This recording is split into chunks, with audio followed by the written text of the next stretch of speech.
menyatukan jiwa raga mahasiswa farmasi menebarkan pengetahuan bagi Indonesia mengukir hikmat di bumi ibu pertiwi kerja ikhlas wujudkan mimpi profesi tak akan pernah redup disinari kehadiran Sang Tuhan.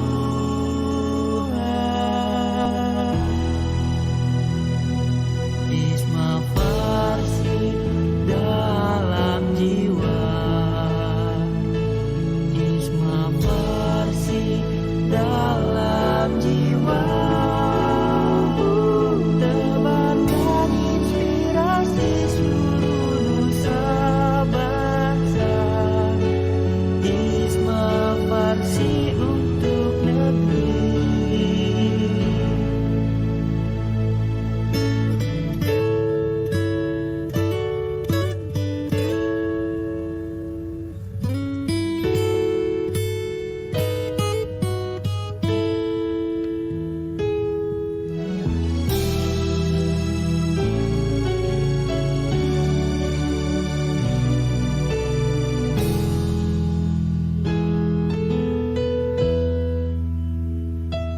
Mengukir hikmat di bumi ibu pertiwi kerja ikhlas wujudkan karyamu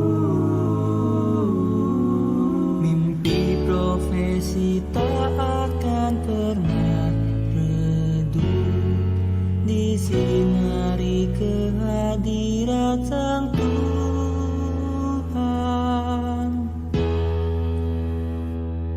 Isma Farsi dalam jiwa, Isma Farsi dalam jiwa.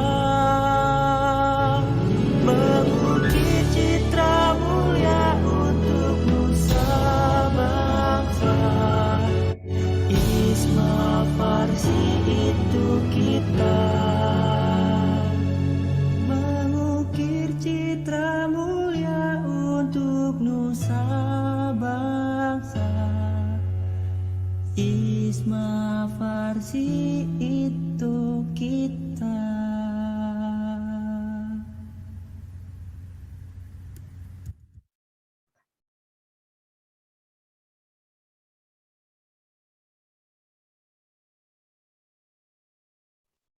Baiklah, mari kita berlanjut ke acara selanjutnya, yaitu sambutan yang akan disampaikan oleh Saudari Widya Triutami, selaku staf ahli Research and Development Isma Farsi periode 2020-2022.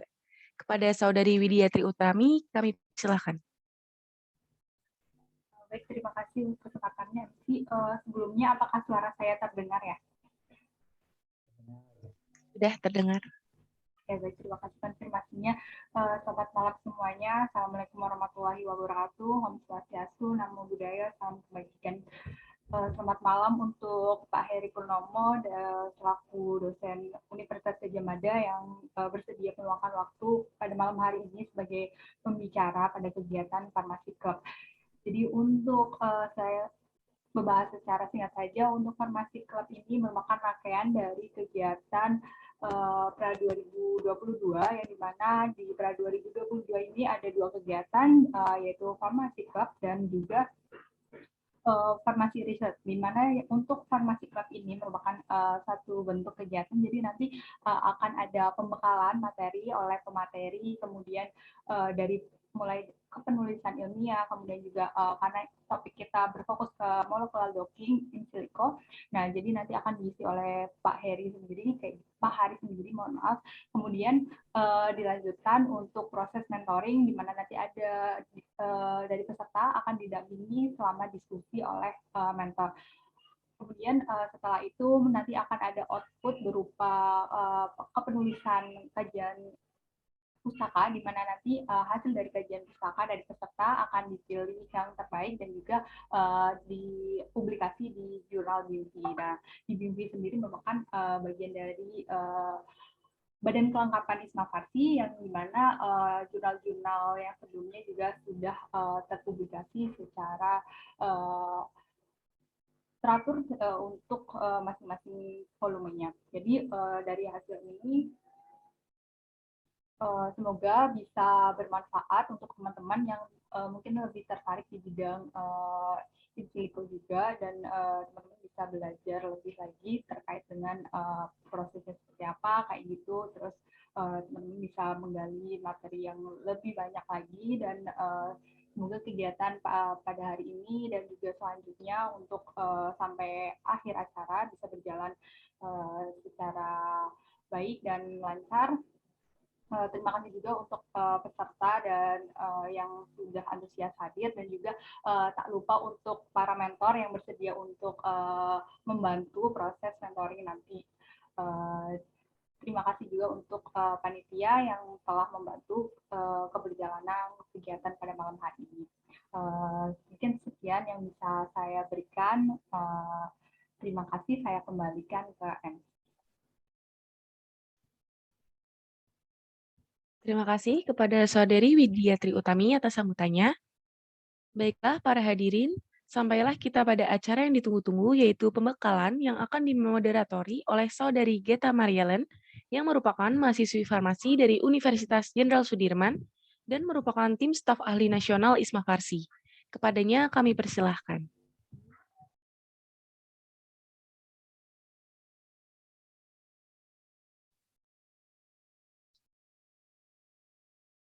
Baik.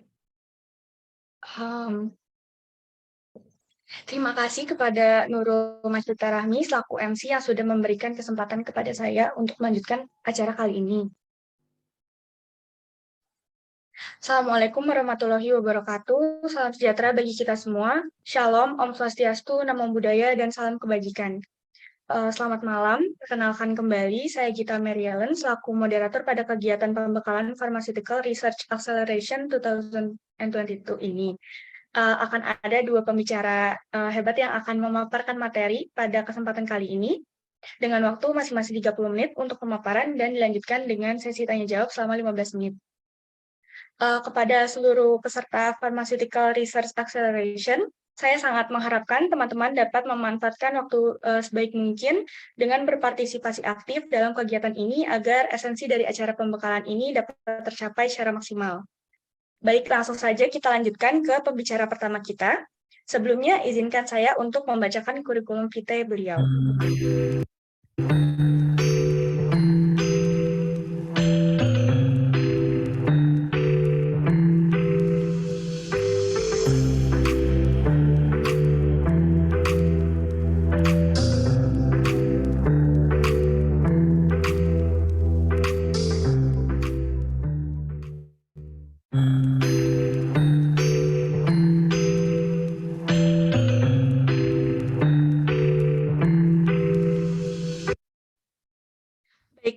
Dr. Apoteker Hari Purnomo, MS.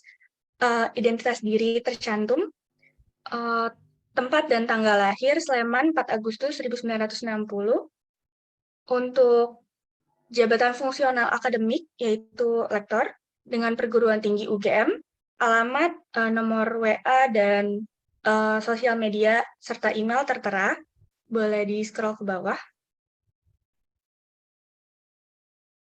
Untuk riwayat pendidikan, yaitu pada tahun 1984, strata 1 Farmasi UGM, pada 1984, profesi Farmasi UGM, pada 1992, strata 2 Farmasi atau Farmakologi ITB, pada tahun 2016, program Doktor Farmasi UGM. Untuk skripsinya, studi planaritas inti korinoid pada cyanocobalamina, pendekatan spektrometris UV, IR, dan XRD.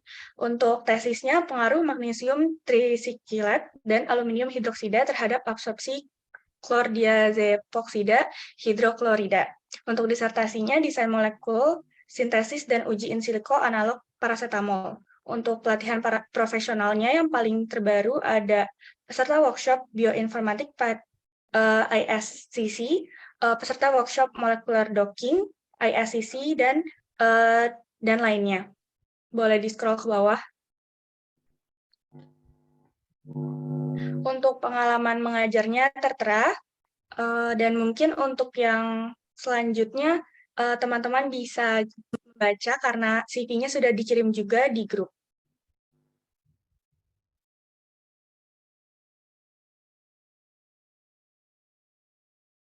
Baik, sebelum sesi pembekalan dimulai, diharapkan bagi seluruh peserta untuk menyalakan kameranya supaya kita bisa melakukan kegiatan ini dengan lancar ya dan dengan maksimal. Oke, pada kesempatan kali ini, Bapak Dr. Apoteker Hari Purnomo MS akan membahas terkait metode in silico dalam merekomendasikan senyawa potensial baru bagi penyakit kanker. Mungkin bisa langsung saja kita sapa nih. Selamat malam Bapak, bagaimana kabarnya? Selamat malam, bisa kedengaran? Terdengar Pak. Ya, alhamdulillah baik. Oh baik-baik, syukur ya. Baik, mungkin bisa kita mulai ya Bapak. Kepada Bapak Dr. Apoteker Hari Purnomo MS, dengan hormat saya persilahkan untuk memaparkan materinya. Bismillahirrahmanirrahim. Assalamualaikum warahmatullahi wabarakatuh. Salam sejahtera untuk kita semua. Alhamdulillah ya bisa bertemu atas izin Allah Tuhan Yang Maha Esa. Terima kasih untuk panitia ya yang sudah mempercayakan pada saya untuk mengisi. Kita akan mulai dengan ini. Oh ya, share screen dulu.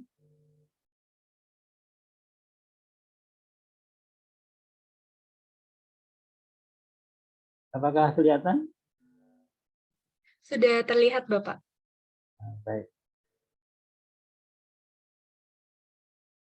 Jadi saya diminta ngisi pemahaman metode in silico dalam merekomendasi senyawa potensi baru bagi penyakit kanker ya. Oh ya, sebelumnya nanti para peserta kalau ingin rekreasi silahkan, sudah saya sediakan 131 video yang berkaitan dengan in silico. Apa hari itu? Nah, kita akan mulai ya. Jadi jasa COVID-19. Kalau selama ini orang banyak dirugikan oleh COVID ya. Kalau saya, alhamdulillah saya diuntungkan ya. Jasa COVID. Jadi COVID-19 itu berjasa membumingkan kata penemuan obat yang sebelumnya kata itu tidak disukai dan bahkan sempat dibully. Ya. Saya kalau ngomong penemuan obat dibully. Jadi kita akan membicarakan desain dan penemuan obat dengan komputer ya. Nah, komputer ini diistilahkan in silico ya, karena di dalam komputer itu banyak memakai bahan silikon sehingga disebut in silico. Kita akan bicara CADD, yaitu Computer Aided Drug Design and Discovery. Jadi bagaimana mendesain dan menemukan obat dengan komputer. Nah, yang sering dibicarakan adalah dua, yaitu LBDD dan SBDD. Ligand-based drug design dan structure-based drug design. Nah, sebenarnya ada beberapa ya. Ada yang de novo design, ada virtual screening ya, ada pharmacophore mapping, kemudian ada HKSA atau VISAR, kemudian ada docking. Nah, yang sering dibicarakan adalah yang nyala-nyala itu ya. Jadi SBDD dan LBDD dengan aplikasinya docking dan HKSA. Nah, apa itu ligand-based drug design? Yang aplikasinya adalah HKSA. Ya. Jadi kita bicara dengan obat-obat yang bekerja melalui reseptor, bukan obat yang seperti antasid ya, reaksi asam basa itu nggak masuk di sini. Tapi kalau obat MAH yang bekerja di reseptor H2 ya, kayak simetidin, ranitidin, ya itu masuk di sini ya, karena obat itu bekerja dengan berikatan atau berinteraksi dengan reseptor. Jadi yang merah ini adalah contoh obat. Contoh obat bahwa ini suatu inhibitor enzim siklooksidinase 2. Jadi yang di luar ini enzim siklooksidinase 2. Nah, di dalam ligand disruptive design itu kita memerlukan ligannya. Ya, jadi yang merah ini. Jadi kita nggak perlu tempat kerjanya nggak perlu. Sehingga ini bisa dihilangi. Nah, saya punya buku namanya Hubungan Kuantitatif, Struktur dan Aktivitas. Jadi kalau kita sudah punya molekul, misalnya ini, itu kita bisa mengembangkan molekul ini menjadi lebih baik, lebih poten dengan cara apa? Memasukkan gugus-gugus di sini. Jadi kita perlu database yang banyak, nanti terus bisa dihasilkan persamaan garis, terus bisa dibuat desain molekul ya. Bisa lihat. Nah, jadi HKSA itu adalah hubungan antara struktur dan aktivitas biologis dinyatakan secara matematis ya. Nah, di sini tidak hanya terbatas pada pengaturan ruang, geometri, dan hubungan antar atom, tapi juga termasuk sifat fisika dan kimia. Ya, jadi kemudian yang di sini sifat makroskopis atau empiris atau aktivitas biologis dari suatu molekul. Nah, jadi seperti ini ya. Sehingga nanti ini kita punya struktur, punya aktivitas ya. Misalnya ini kurkumin ya. Kita punya kurkumin, kemudian ada aktivitas. Kita bisa mengembangkan kurkumin itu dengan memodifikasi molekulnya. Ya. Nah, kita akan lihat deskriptornya sehingga nanti akan dihasilkan ini apa namanya aktivitas yang lebih baik. Nah, syarat-syaratnya apa? Syarat-syarat untuk studi besar adalah semua senyawa analog merupakan dari senyawa homolog. Jadi kerangkanya harus sama. Semua senyawa analog mempunyai mekanisme aksi yang sama, misalnya kurkumin dan derivatnya. Semua senyawa analog terikat pada reseptor yang sama. Jadi harus sama kerangkanya. Efek penggantian efektif dapat diprediksikan. Binding affinity berkaitan dengan energi interaksi dan aktivitas biologis berkaitan dengan binding affinity. Nah, berdasarkan metodenya itu ada beberapa ya. Ada metode Hans, ya, metode Wilson, metode Triti, dan Pompa. Ya. Nah ini nanti karena waktunya pendek ya, ini tidak akan saya bahas bahwa persamaan garis HKSA itu harus valid ya. Jadi seperti berita itu kalau nggak valid, nah persamaan garis HKSA juga ya.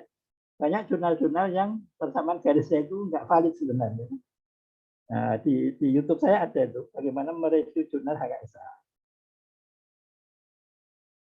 Nah, berdasarkan cara mempelajari reseptor bisa digolongkan dalam dua metode yaitu konvensional dan komputasional ya. Jadi yang konvensional itu yang berdasarkan tabel-tabel ya. Kalau kalian baca buku Prof. Siswandono itu di bagian belakang ada tabel-tabel. Itu metode konvensional ya. Kalau konvensional bisa dicari dengan software ya. Nah ini contoh metode persamaan Han. Di buku-buku biasanya seperti ini. Persamaannya seperti ini. Sehingga apa? Sehingga melangit ini ya. Jadi kebanyakan buku seperti ini sehingga tidak sampai ke desain molekul, hanya sampai persamaan garis ya. Kalau kalian cek nanti di buku-buku seperti ini ya. Kalau di jurnal kadang-kadang ada, tapi itu juga kadang-kadang kurang ya. Kurang apa? Kurang ada benang merah. Persamaan garisnya seperti apa, yang diusulkan seperti apa gitu ya. Nah, parameter-parameter biasanya tadi lipofilik, elektrolit, dan sterik. Nah, kalau persamaan garis HKSA seperti ini dengan lipofilik, elektrolit, dan sterik, kita nggak bisa mendesain molekul ya. Nah, di buku saya itu parameternya saya ganti menjadi atomik dan molekuler. Sehingga nanti ada pintu masuk untuk mendesain molekul dan menemukan obat. Nah, ini yang deskriptor model lama seperti ini. Jadi persamaan garisnya susah nanti untuk mendesain molekul. Nah, saya mengusulkan data deskriptor atomik dan molekuler ya. Jadi ini bisa dihitung dengan apa? Hypercam salah satunya. Nanti akan kita lihat apa ini muatan ya atau kerapatan elektronnya. Kemudian yang ini data deskriptor apa molekulernya ini juga bisa kita hitung sehingga dibuat persamaan garis. Nah, LBDT ini kekurangannya apa? Ya. Kekurangannya adalah memerlukan database yang mahal, yaitu struktur dan aktivitas biologi. Solusinya gimana? Solusinya kita kreatif, kita modifikasi ya, kita modifikasi dengan score docking ya. Jadi kalau tadinya keperluannya harus misalnya 20 molekul harus disintesis, harus dielusidasi struktur dan diuji aktivitasnya. Ya, kalau saya pernah nyoba kita gabungkan dengan score docking, jadi nggak usah kita buat, hanya dibuat di dalam komputer, kita optimasi geometri, kemudian kita cari hasil score dockingnya. Nah, jadi hubungan kuantitatif struktur dan aktivitas itu menjadi hubungan kuantitatif struktur dan score docking. Karena score docking menggambarkan aktivitas ya. Kemudian memerlukan software berlisensi, misal Hypercam. Nah, ini Hypercam. Kebetulan saya pernah ikut kuliah di MIPA UGM, saya punya ya. Kalau besar ini gratis, free. Memerlukan waktu yang banyak untuk menghitung deskriptor ya. Kemudian mempunyai bias yang besar ya, antara observasi dan prediksi. Jadi kesalahannya besar antara yang diprediksi dan yang kenyataannya. Kenapa? Karena persamaan garisnya banyak deskriptor sehingga di tiap deskriptor ada standar deviasi. Dan saya tidak suka menemukan obat dengan cara ini. Gitu.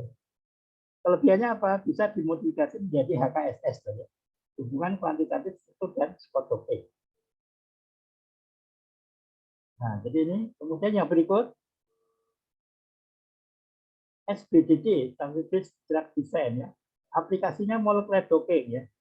Di sini kebalikannya ya. Jadi kita tidak memerlukan ligannya, yang merah itu tidak kita perlukan. Diperlukan hanya untuk pembanding nanti ya. Sehingga apa? Sehingga yang merah ini kita hilangkan. Nah, seperti ini. Nah, jadi saya juga nulis buku molecular docking paracetamol dan analognya menggunakan flash. Jadi kalau yang HKSA tadi itu struktur obatnya kerangkanya harus sama ya, mirip. Kalau ini enggak, molekulnya enggak harus sama, yang penting berikatan dengan asam amino yang sama dari reseptornya begitu. Nah, ini pengenalan reseptor anti kanker untuk menemukan obat kanker ya. Dan saya punya pengalaman mendokengkan 300 molekul ya. Membantu Profesor Edi Meyanto dapat proyek dengan Jepang, saya dibagiin mendokengkan 300-an. Salah berapa ini? Salah 10-nya ini ya. Jadi ini bisa kita klik, kita kasih contoh. Ya, mana? Ya, ini misalnya ya. Saya contoh 3-ERT-PDB.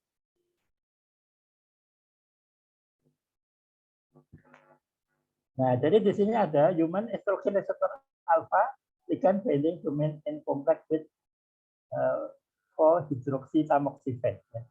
Jadi di sini adalah target suatu kanker, ya, yaitu apa? Reseptor alfa ya, reseptor alfa, estrogen reseptor alfa gitu ya. Nah, ligannya itu adalah 4-hydroxytamoxifen ya. Karena apa? Karena yang berinteraksi dengan reseptor itu adalah metabolitnya. Nah, sehingga dalam hal ini kita harus tahu ya. Pernah ada mahasiswa, Pak, saya nyari interaksi tamoxifen dengan reseptor kok nggak ada ya, Pak. Saya bilang sampai kiamat nggak ada. Kenapa? Karena yang berinteraksi metabolitnya. Makanya perlu mata pelajaran atau topik metabolisme obat. Begitu ya. Nah, dan yang lain-lain banyak ya. Banyak. Nah, ini satu EKK, contoh satu EKK. Ini juga anti kanker.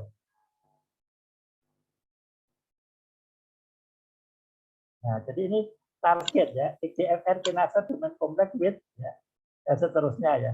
Jadi sebenarnya nama lainnya apa? Lapatinib.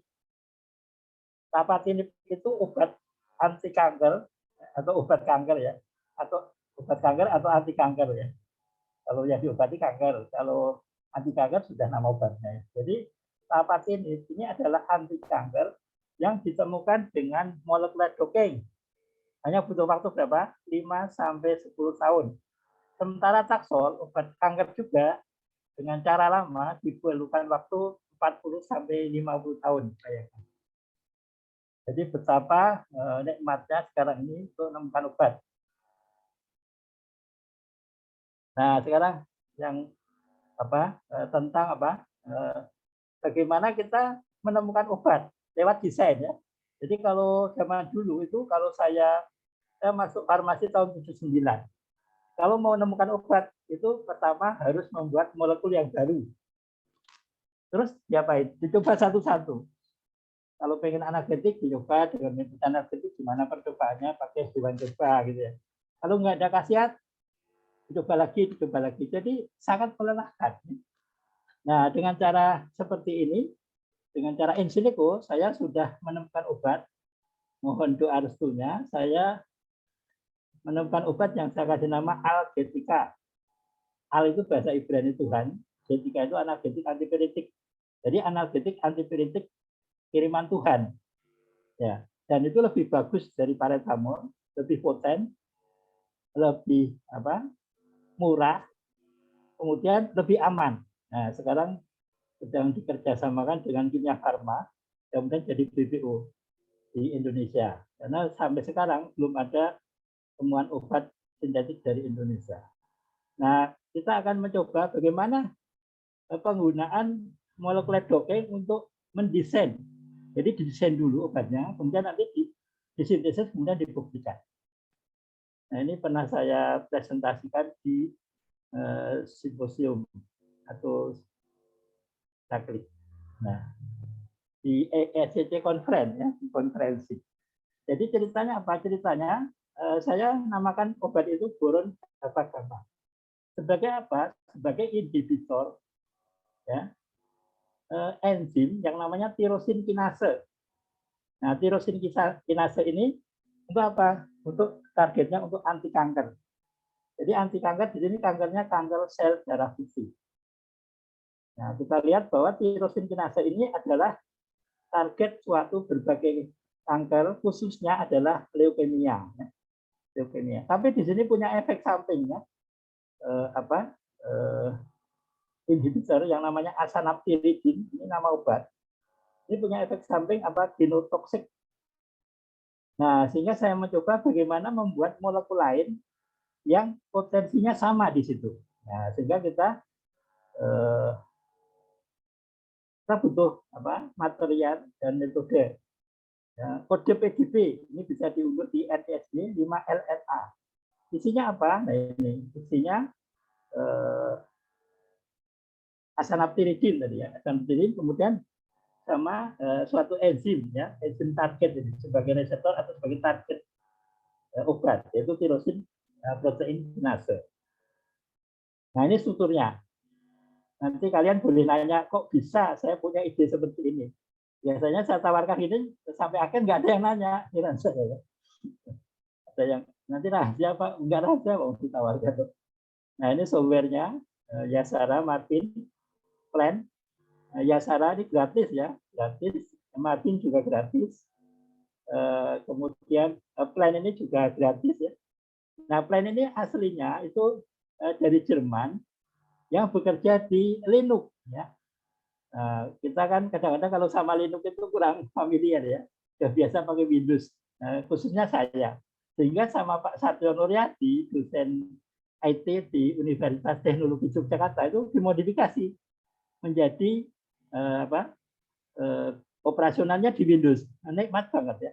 Yang tadinya coding mungkin sekitar 10 lebih coding ya. Dengan kalau kelewat titik aja salah gitu ya, macet, atau spasinya enggak, itu macet ya. Sekarang jadi 2 baris, bayangin. Nah, kebetulan saya juga buka kelas online ya. Di tanggal 25 itu ada kelas online. Nanti bisa kita diskusikan. Kemudian ini ada NPP installer. Ini untuk mengedit kalau ada yang perlu diedit. Notepad. Kemudian TMD di sini juga TMD kreasi dari Pak Satyo Nuryadi ya, karena TMD asli itu sudah dimodifikasi. Jadi kalau pakai TMD yang asli di laptop itu nggak jalan, harus pakai TMD yang saya berikan begitu. Nah, Moe ini sunat ya, karena mahal. Moe ini sekarang lisensinya 40 juta per tahun. Tapi saya lebih senang pakai Lectures ya. Gratis, lisensinya gratis, dapat lisensi setahun dan gambarnya bagus. Kalau Moe ini mahal dan kurang bagus menurut saya. Nah, kemudian metodenya kita validasi ya. Jadi target tadi yang berupa enzim yang di dalamnya ada obat asanaptiridin tadi itu kita copot, kemudian kita kembalikan. Nah, ada angkanya yang disebut RMSD. Kalau RMSD-nya lebih kecil dari 2, itu berarti kita bisa melanjutkan pekerjaan untuk desain molekul. Nah, kemudian ini boron haba gamma yang saya usulkan tadi, kita preparasi ya di pH 7,4 ya. Jadi kalau software lain, Autodoc misalnya, mungkin sudah ada yang mendocking dengan Autodoc, dengan Tina dan lainnya, tidak ada penyusunan pH. Di sini ada ya, 7,4 ya. Ada testimoni itu mahasiswa S2 dari IPB, saudara Aldi, itu dia katanya pusing Pak saya pakai Autodoc. Nah, kenapa? Kerjaan saya sama dosen saya beda terus Pak. Waktu menentukan grid box itu beda terus. Nah, kalau di software plan ini yang menentukan softwarenya. Jadi siapapun, misalnya kayak tadi 3ERT itu bukan grid box tapi namanya grid ball. Jadi bentuknya bola dan itu sudah ditetapkan sama softwarenya. Jadi siapapun dengan laptop apapun selama itu memenuhi syarat itu sama grid ball-nya. Nah, ini yang memang terkenalnya lebih terkenal Autodoc, tapi kalau saya lebih memilih plan. Kenapa? Karena di plan ini dua-duanya bergerak, fleksibel. Jadi reseptor, protein, ataupun ligan itu dua-duanya gerak. Kalau Autodoc, kemudian Moe yang berbayar 40 juta, itu yang bergerak hanya ligannya. Ya. Jadi ini suatu keuntungan ya, keuntungan. Memang terkenalnya lebih terkenal Autodoc, tapi kalau menurut saya baiknya baik plan gitu. Nah, kemudian, ini hasilnya. Jadi hasilnya validasinya seperti ini ya. Jadi ini yang coklat ini adalah asanaptiridin tadi. Kemudian kita copot, kemudian kita kembalikan. Kita copot, kemudian kita kembalikan. Nah, ternyata validasinya bagus ya. 0,3847 angstrom RMSD-nya. Padahal syaratnya lebih kecil 2. Jadi itu sangat bagus. Nah, seperti ini ya. Nah, kemudian ini kita dokengkan ya. Kita dokengkan molekul desain saya, boron haba gamma seperti ini. Kita dokengkan. Nah, ini hasilnya. Hasil sekotokenya seperti ini. Nah, ini boron itu yang biru ini. Dan ini yang merah, yang coklat ini adalah asanaptiridin, asanaptiridin tadi. Nah, bedanya apa tadi? Kalau di HKSA itu strukturnya harus mirip ya, atau malah harus sama, kerangkanya harus sama. Kalau di sini yang sama apanya? Bukan molekulnya, tapi asam amino yang mengikat ya dari reseptor itu harus sama atau sebagian besar sama. Nah, kita buktikan dengan ini penampilan interaksi di Moe ya. Di Moe seperti ini ya. Di Moe seperti ini. Jadi yang kecil-kecil ini asam amino dari target atau enzim. Yang kuning ini adalah obatnya, ya. Asanaptiridin. Nah, ini boron ya. Yang ini boron ya. Nah, ini pakai Lickplot. Software-nya gratis ya. Nah, kira-kira lebih enak mana? Kalau saya lebih enak ini ya. Jadi ini asam aminonya seperti ini. Dan ini bisa terhubung di PayMol nanti ya. Kalau ada waktu bisa saya demokan. Nah, terus kita lihat. Nah, ini kalau pakai Moe 2 dimensi. Nah, kita lihat. Nah, di sini kelihatan ya. Jadi ini molekul asam naptiridin ya. Tadi ini molekul saya. Jadi ada kesamaan asam amino yang mengikat. Yang kuning ini adalah kesamaan asam amino yang mengikat ya. Jadi ada 15 asam amino yang sama ya. Kemudian ini di sini ada yang berbeda 3, yang di sini saya ada yang berbeda 4 ya. Nah, di sini kelebihannya lagi apa? Bisa kita uji statistik ya. Kita uji statistik. Kalau yang lain itu tidak ada ya. Biasanya waktu ada seminar, molekul saya lebih bagus Pak. Buktinya apa? Skornya -8,5, terus pembandingnya -8,5. Saya bilang nggak bisa kayak gitu. Oh nggak bisa Pak, ya harus diuji statistik. Bingung ya. Kalau di planning kita udah punya data, ada uji statistiknya. Ya. Jadi ini kita lihat rata-ratanya dan standar deviasi, kemudian kita hitung hitung ya. Hitungnya ternyata harga mutlaknya itu lebih kecil dari T-tabel ya, dengan taraf bacaan tertentu. Nah, kalau lebih kecil tandanya apa? Tandanya tidak ada perbedaan yang bermakna. Apa artinya? Molekul desain saya sama khasiatnya dengan asanapteridin. Bedanya apa? Bedanya asanapteridin sudah diketahui genotoksik, molekul saya belum. Nah, belum itu ada 2 kemungkinan. Jangan-jangan hepatotoksik, jangan-jangan genotoksik atau tidak. Nah, itu nanti bisa kita analisis lagi begitu. Nah, jadi kesimpulannya berdasarkan hasil docking itu terlihat bahwa boron hapagama itu potensialnya sama sebagai antileukemia untuk menggantikan asanapteridin yang genotoksik tadi. Ya, gitu. Masih ada waktu atau mau kita tambah? Masih ada sekitar 5 menit, Bapak. 5 menit. Baik, kalau gitu saya demokan ya. Saya demokan biar kalian tertarik. Nah, saya demokan yang mana ya? Yang software-nya ya, software-nya kemarin itu. Nah, ini satu EKK ya.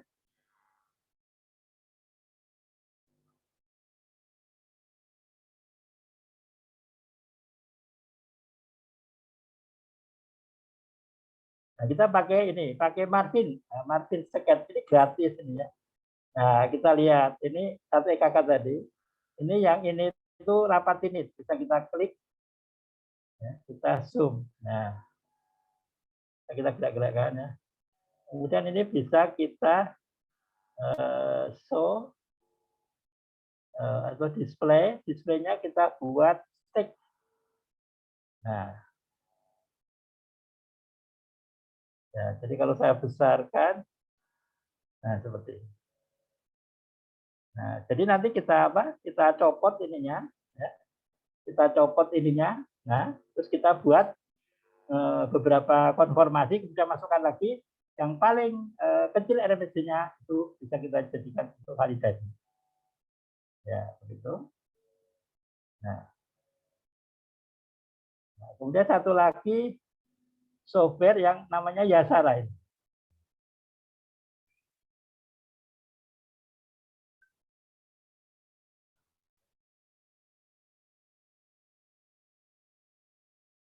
Nah, Yasara itu juga gratis ya.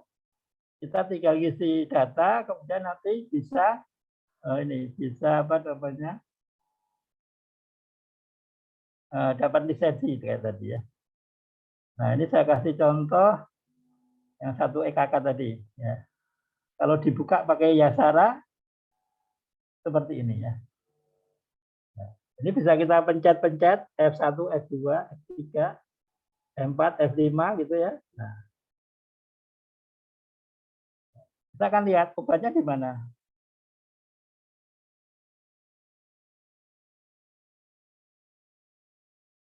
Nah, ini air ya. Jadi airnya itu bisa kita edit, delete water.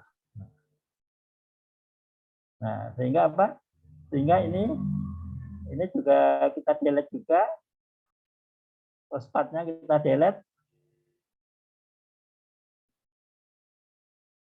Nah, tinggal obatnya sama targetnya ya, target. Nah, mudah-mudahan ada yang tertarik untuk penelitian dongeng ya. Nanti kalau kalian sudah merasakan dongeng, lupa waktu ya, lupa waktu. Jadi ini gratis ini ya. Besok Senin saya ngadakan kuliah, Senin tanggal 25 itu 6 kali kuliah ya, 6 kali 2 jam. Nah, seperti ini. Nah, jadi nanti caranya kalau mendesain pakai ini kita copot nanti, ini kita copot, kemudian kita validasi. Kalau sudah molekul kita tempelkan di sini. Kita cari skor dongengnya, kita bandingkan ya.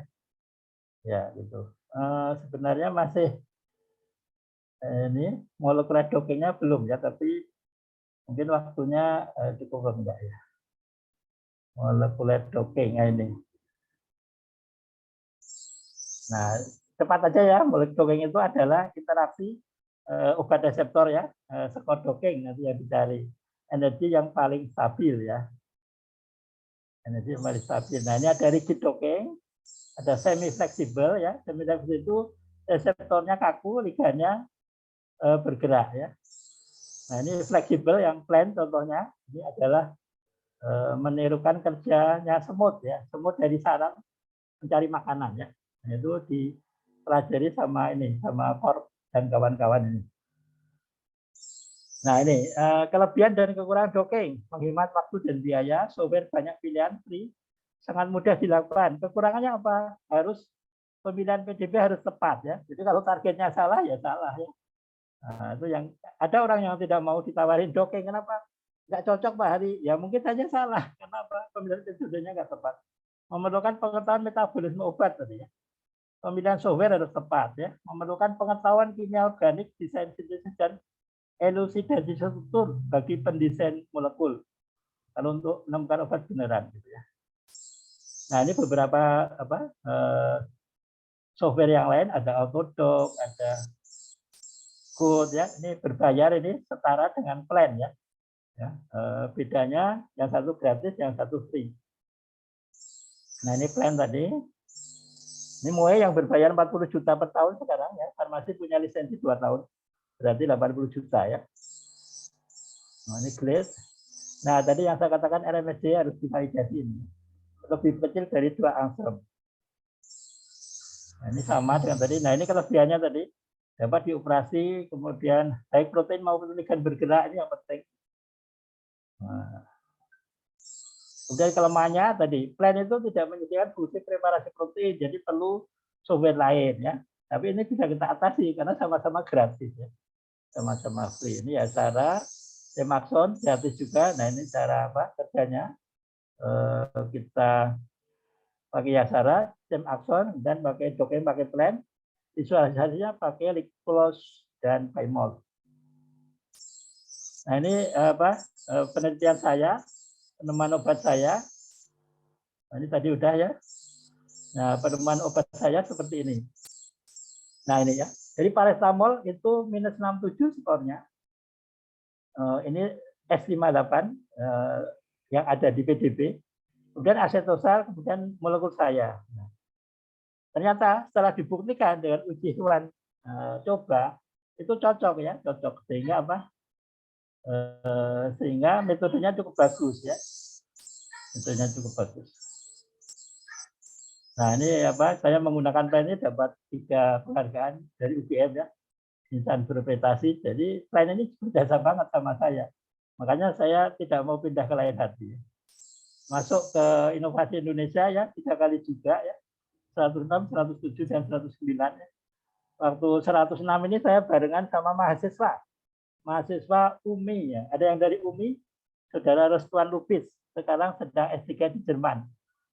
Yang apa bareng saya webinarnya itu ya. Ini tahun 2014 ya.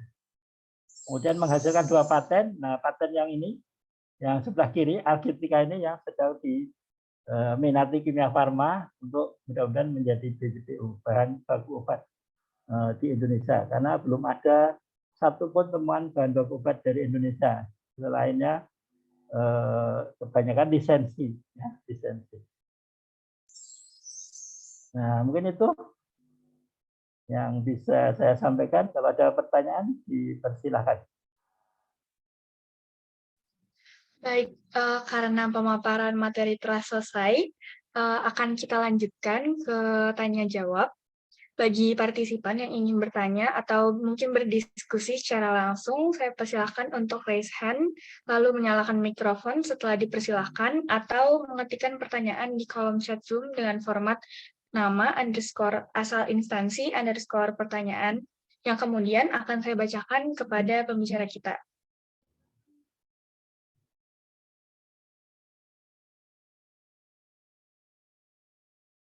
Di antara peserta udah ada yang sering mendongeng? Sepertinya belum ada yang pakai plan ya. Nah, nanti bisa kenalan. Baik, sudah ada yang raise hand ya dari Alpian UIN Malang. Mungkin boleh langsung on mic. Baik, terima kasih sebelumnya atas kesempatannya. Assalamualaikum warahmatullahi wabarakatuh. Perkenalkan Bapak, saya Alpian Suryadi dari UIN Maulana Malik Ibrahim. Mungkin saya izin bertanya, saya sekarang menempuh di UIN Malang dan masih semester 5 ini, mau masuk ke semester 5. Pertanyaan saya seperti ini, Pak. Kan kita ketahui kalau misalnya beberapa tanaman itu memiliki metabolit sekunder yang banyak gitu. Nah, sedangkan bahwa metabolit sekunder itu sebenarnya juga potensial untuk dikembangkan sebagai bahan obat dengan molecular docking. Bagaimana sih cara kita menentukan kalau misalnya ada suatu molekul dari atau metabolit sekunder dari suatu tanaman tersebut memiliki aktivitas tertentu dan ligand protein targetnya itu bagaimana dalam menentukan hal tersebut? Mohon maaf Pak. Terima kasih. Baik, pertanyaan yang bagus ya.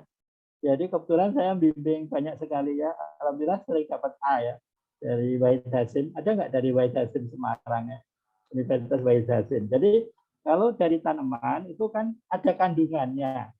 Nah, kandungannya. Jadi yang penting kalau dongeng ini kita tahu struktur molekul kandungannya. Dan biasanya tanaman itu sudah banyak ya yang diketahui.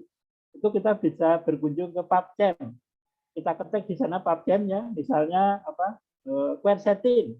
Kita ketik di PubChem itu pasti sudah ada, bahkan sudah dipatenkan banyak banget. Jadi kalau meneliti bahan alam itu hati-hati, jangan sampai kita udah susah-susah ternyata udah dipatenkan di PubChem begitu ya. Nah, jadi kita dongengkan, kita cari target. Targetnya mau apa? Kalau mau untuk anti kanker ya kita cari reseptor yang bekerja di kanker. Begitu. Jadi nanti kita validasi dulu ya. Targetnya itu biasanya sudah ada obatnya di sana sehingga kita validasi tadi dengan RMS di bawah 2. Kemudian molekul kita tadi yang kita uji kita masukkan. Nah, ada prosedurnya. Di YouTube saya 131 sekarang video, banyak contohnya di sana ya. Silakan putar nanti. Saya kasih linknya. Nah, seperti itu. Sehingga apa? Sehingga bisa juga begini. Misalnya ya, obat itu kan kalau mau bekerja itu kan harus melampaui MEC ya, minimal efektif konsentrasi. Nah, kita ambil misalnya 5 kandungan terbesar dari suatu tanaman atau ekstrak misalnya. Ya, taruhlah ABCD. Nah, ABCD itu didongengkan satu-satu. Nah, kalau kita makan ekstrak itu kan sebenarnya yang kita minum semuanya kan. Misalnya 5 terbesar tadi kan kita masuk tubuh kita. Nah, kebetulan saya menemukan bagaimana mendongeng kombinasi. Nah, besok tanggal 25 itu saya buka kelas bagaimana kita mendongeng kombinasi. Jadi 5 molekul misalnya, 2, 3, 4, 5, itu kalau masuk ke satu target molekul itu bagaimana caranya? Ada aturannya itu. Nah, di sana saya kasih contoh kenapa paracetamol digabung dengan ibuprofen. Nah, ada obat, nggak usah saya sebut, nanti iklan ya, iklan gratis. Jadi ada paracetamol digabung dengan ibuprofen. Kenapa? Nah, itu setelah saya analisis dengan dongeng kombinasi, ternyata skornya menjadi lebih stabil dibanding skor ibuprofen. Artinya apa? Artinya obat itu bagus digabung sehingga apa? Masing-masing bisa kita turunkan. Untuk apa? Supaya mengurangi efek samping paracetamol. Nah, seperti itu. Jadi nanti saya kasih linknya kalau ingin ikut ya. Itu molekular dongeng kombinasi namanya. Jadi bagaimana beberapa molekul nempel di satu target. Ada aturannya itu, nggak sembarangan begitu. Ada lagi dari UIN Malang ya, yang ikut itu UMM ya. Ada dosen dari UMM Muhammadiyah Malang ya, itu ada beberapa yang ikut kelas online saya. Dari tahun 2020 saya suka ngadakan kelas online ya, sampai laptop saya penuh ya. Makanya terus saya simpan di YouTube ya. Sementara baru tersimpan 131 video. Setiap video minimal 2 jam. Nah, begitu. Baik, Ada Bapak. lagi? Terima kasih atas Ada lagi? penjelasannya. Ya. Baik, Yang lain ada terima pertanyaan? kasih atas jawabannya untuk Pak Hari Purnomo dan pertanyaannya ya dari Alfian. Alfian, sekarang saya persilakan kembali kepada partisipan. Dipersilakan untuk bertanya atau mengetikkan pertanyaan di kolom chat dengan format nama _ asal instansi _ pertanyaan.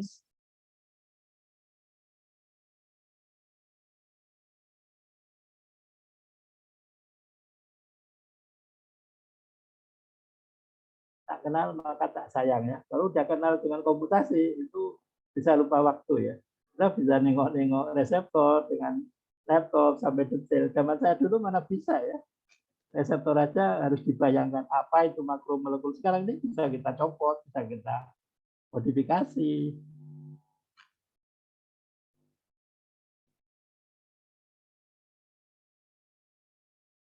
Ada? Silakan.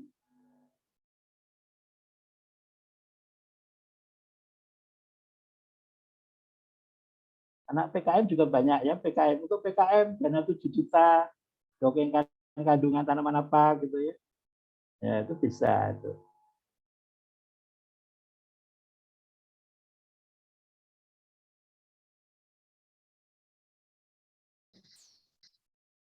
Baik, mungkin saya persilakan lagi kepada seluruh partisipan yang ingin bertanya atau berdiskusi atau mungkin ingin menanyakan pengalaman gitu ya dari Bapak Hari Purnomo. Saya persilakan untuk raise hand dan on mic atau mengetikkan pertanyaannya di kolom chat dengan format nama _ asal instansi _ pertanyaan. Ditunggu ya teman-teman. Ayo, katanya mau riset. Ya. Riset dimulai dari in silico ya. Jadi jangan langsung uji hewan ya. Apalagi sekarang ada ilmu namanya bioetika. Jadi ahlinya Prof. Umar Almarhum ya. Beliau ketua Perhimpunan Bioetika Internasional ya. Bagaimana suatu bakteri itu kalau bisa menjerit, bagaimana tikus itu bisa menjerit untuk percobaan kita. Untuk anti kanker dibuat kanker, bayangin. Tapi dengan molekuler dongeng itu kita tidak perlu menyiksa tikus, tidak perlu membunuh bakteri ya. Nah itu sehingga molekuler dongeng ini sangat membantu ilmu yang namanya bioetika ya. Jadi bunuh kuman itu juga sadis gitu ya. Jadi kalau COVID itu kalau banyak harus dibunuh, kalau cuma 1-2 biarin aja, nggak akan mengganggu kita COVID itu kalau 1-2. Yang nggak bukan kalau sudah replikasi jadi jutaan. Nggak ada. Kalau zaman Alexander Fleming itu menemukan penicillin kan nggak sengaja. Kalau sekarang kita bisa menemukan antibiotik dengan kita desain dulu. Gitu. Nah, jadi ilmunya sekarang sudah enak dibanding dulu. Dulu modifikasi molekul itu butuh puluhan tahun, ya. Sekarang enggak butuh puluhan tahun, ya. Dengan desain dulu. Iya, baik. Kebetulan sudah ada yang raise hand Bapak dari Yasmin. Bapak langsung on mic.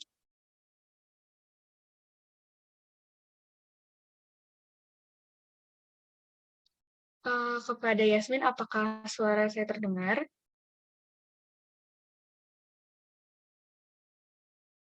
Silakan.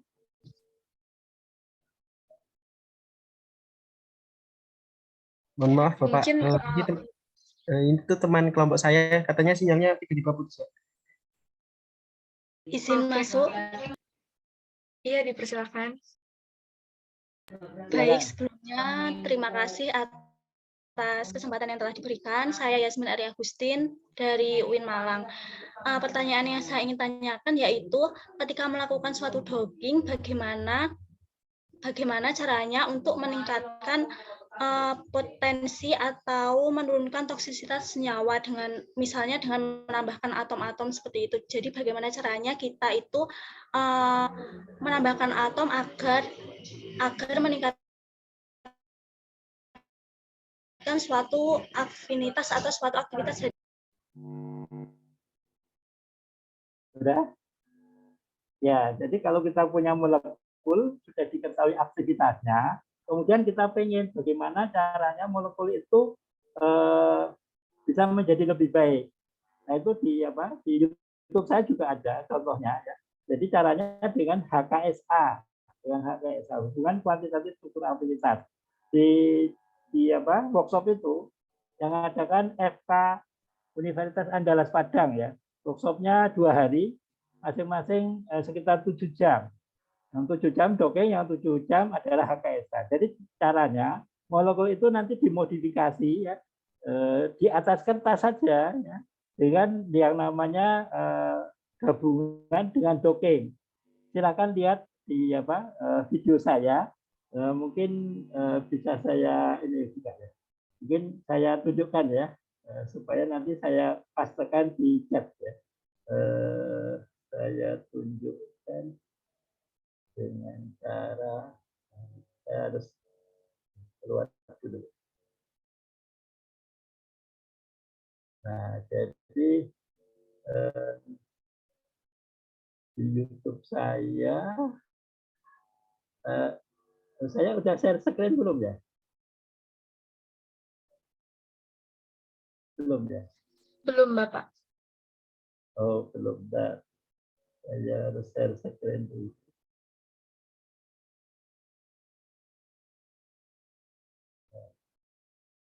Jadi di situ 6 jam ya, Anda bisa belajar sepuasnya di situ, di YouTube saya. Sekarang kelihatan? Sudah terlihat, Bapak. Nah, jadi kita akan lihat, nah ini ada 131 ya. Kita tengok yang saya maksud tadi ada di sini. Itu kalau ikut workshopnya bayarnya 1 juta. Kalau offline 1,4 juta ya.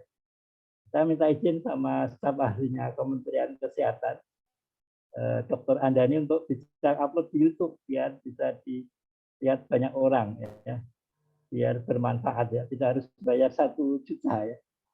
Nah, kita akan lihat, nanti saya pastekan di chat ya, saya pastekan di chat biar bisa dilihat. Kita lihat. Oh ini. Nah ini dengan HKSA ini ya. Nah,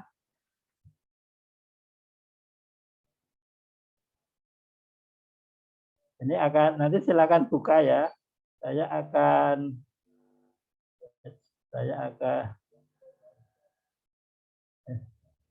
gimana ininya?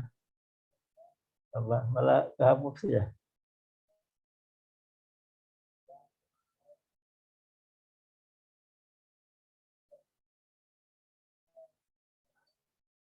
Oh, di anu aja ya, di chat aja ya.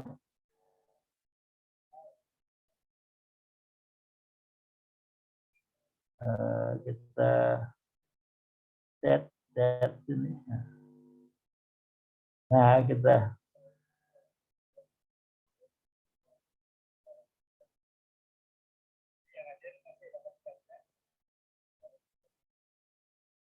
Nah, ya, jadi sudah saya ini ya, nanti dibuka di chatnya ya. Oke. Baik, Bapak. Terima kasih. Ya, jadi nanti dibuka ini 6 jam ini ya, workshopnya nanti bisa menjawab tadi. Ada satu molekul bagaimana ditingkatkan potensinya. Ada lagi? Baik, mungkin saya ingin mengucapkan terima kasih kepada Pak Hari Purnomo atas jawabannya dan penjelasannya, dan kepada Yasmin yang telah bertanya. Mungkin kita lanjutkan ya, Pak. Karena keterbatasan waktu, sesi jawab ini akan ditutup. Terima kasih kepada Bapak Hari Purnomo atas pembekalan terkait metode in silico dalam merekomendasikan senyawa potensial baru bagi penyakit kanker, dan kepada teman-teman peserta yang sudah aktif berpartisipasi. Sebelum kita melanjutkan ke acara selanjutnya, apakah dari Bapak Hari Purnomo ingin menyampaikan sedikit closing statement untuk mengakhiri sesi kali ini? Ya, jadi docking itu adalah pekerjaan yang sangat menyenangkan bagi saya ya. Kemudian itu kalau ada yang berminat, ini saya kasih nomor WA saya di chat ya. Silakan ya. 0811279. Jadi kalau ingin diskusi bagaimana bikin proposal untuk PKM, untuk skripsi, untuk penelitian ya, silakan aja ya.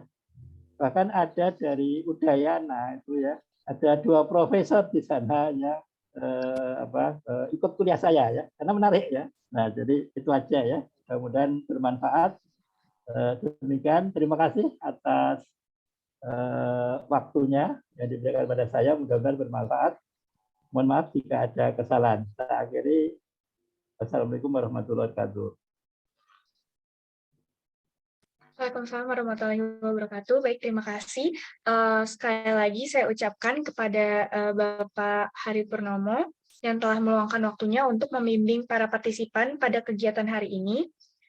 Kepada Bapak Hari Purnomo, saya persilakan untuk tetap tinggal di ruang Zoom hingga akhir, karena akan ada sesi foto bersama apabila berkenan, atau meninggalkan ruang Zoom apabila ada kegiatan lain. Baik, kalau gitu. Saya tutup share screen-nya ya. Sudah, Bapak. Sudah, baik. Oke, baik. Saya permisi, saya di belakang layar. Baik, Bapak. Baik, mungkin langsung saja kita lanjutkan ke pembicara kedua kita. Pada kesempatan kali ini, pembicara kedua kita yaitu Bapak Dr. Apoteker Shaun Xian, MSc, selaku dosen Universitas Sriwijaya, yang akan membahas terkait pembuatan tinjauan pustaka sebagai bentuk karya tulis ilmiah.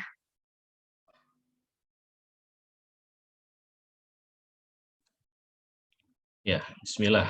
Assalamualaikum warahmatullahi wabarakatuh. Waalaikumsalam warahmatullahi wabarakatuh. Terdengar ya, saudara kita? Panggilnya Gita ya? Terdengar. Iya, Oke. betul Bapak. Ya. Mungkin saya izin meminta kepada operator terlebih dahulu untuk menayangkan video profil perkenalan.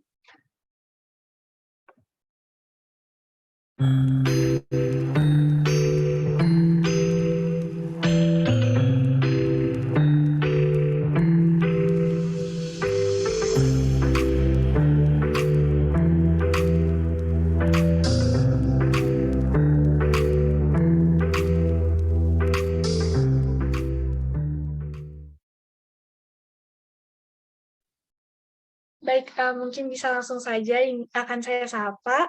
Selamat malam Bapak, mungkin bagaimana kabarnya? Ya, alhamdulillah sehat, aman, terkendali di Palembang. Syukurlah, karena semua sehat dan kita bisa berkumpul bersama-sama di sini. Mungkin bisa langsung kita mulai kepada Bapak Dr. Apoteker Shaun Xian, MSc. Dengan hormat, saya persilakan untuk memaparkan materi. Ya, terima kasih. Izin share ya, Gita ya.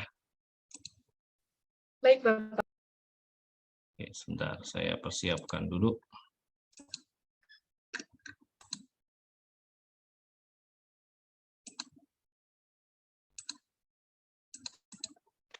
Ya, apakah PPT-nya sudah nampak di layar, teman-teman? Terlihat, Bapak.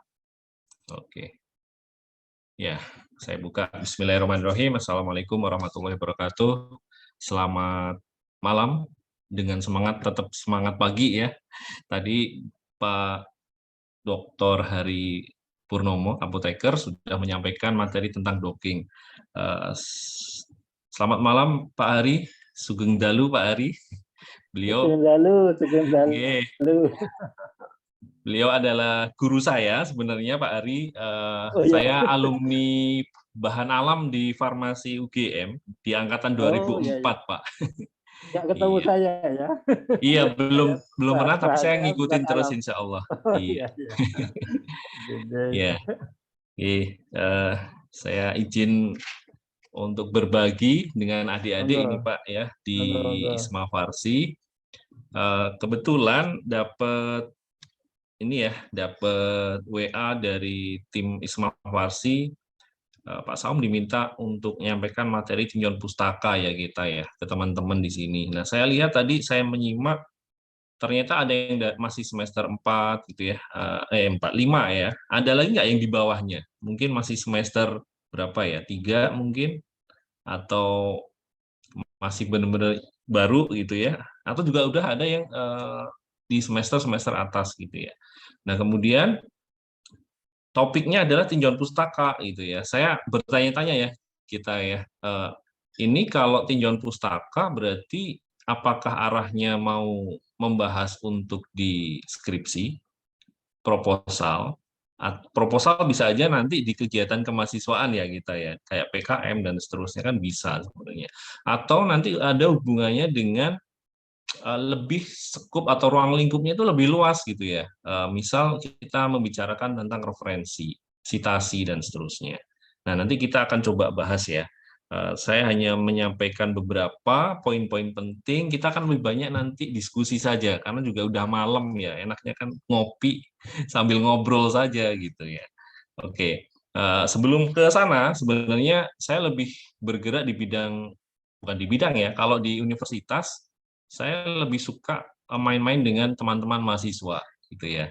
Jadi saya akan mengawali diskusi malam ini dengan tentunya nanti terkait dengan tinjauan pustaka, dengan penulisan gitu ya, dengan berbagai kegiatan yang saya lakukan sejak 2021 saya balik S3 selesai hingga saat ini. Ya, ada banyak teman-teman itu ternyata di bidang keilmiahan itu luar biasa. Ya, apalagi kalau saya suka banget terkait dengan produk. Jadi di pengembangan produk, karena memang bidang keahlian saya kalau saya ngajar di institusi itu lebih ke teknologi fitofarmaseutika. Jadi irisan antara bahan alam dengan teknologi farmasinya gitu ya. Nah, ini ada beberapa kegiatan dan akhirnya dari kegiatan-kegiatan itu kita menulis, kita praktek membuat semacam produk gitu ya. Kemudian dibuatkan tulisan ilmiahnya, diikutkan event-event nasional, internasional. Nah, ini beberapa dari event internasional, kemudian juga kita turun ke desa, itu ternyata asik gitu ya.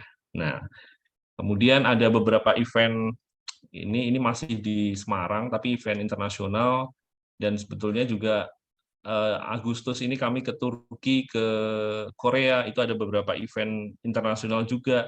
Itu semua bekalnya adalah tulisan ilmiah, gitu ya, teman-teman ya. Termasuk ini produk Jetira ini sebenarnya hasil dari PKM tahun 2021 kemarin ya, lolos di PIMNAS tapi belum dapat medal gara-gara salah judul, kurang huruf D kemarin, nggak jadi bawa pulang medal.